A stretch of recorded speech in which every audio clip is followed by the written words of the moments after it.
Open mind, I want you to listen to me. We have documented evidence and we have witnesses. I'm going to bring up right now Mr. George Scogal. He's a crew member of the USS America. There was a fleet of ships that were involved that also witnessed what happened as to the cover-up. Mr. Scogal has overwhelming documentation.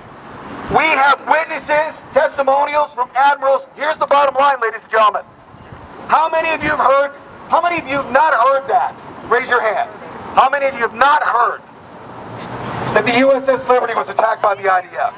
Okay? The reason why Americans have not heard about this is as follows. Because John McCain, U.S. Senator, has been involved in one of the most horrifying cover-ups of information about the U.S.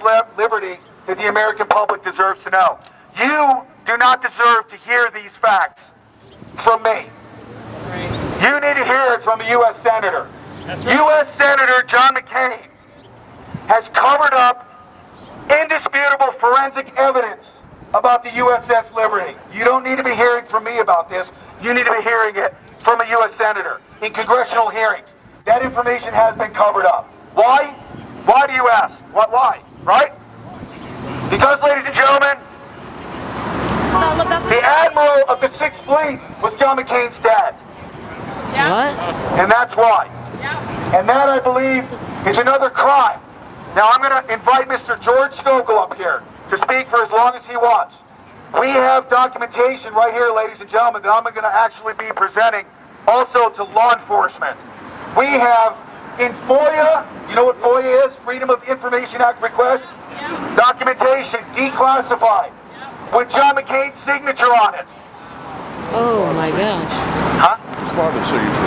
His father's signature. His father's signature on it. Okay? You're going to see this documentation.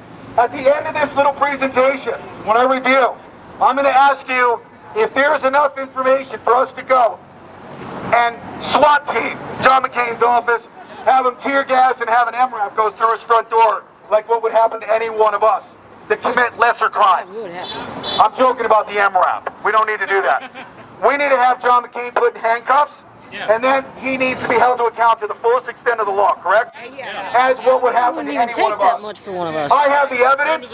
I want to place him under citizen's arrest. Before we do that, let's educate ourselves. Mr. George Scogal, a survivor on the USS America.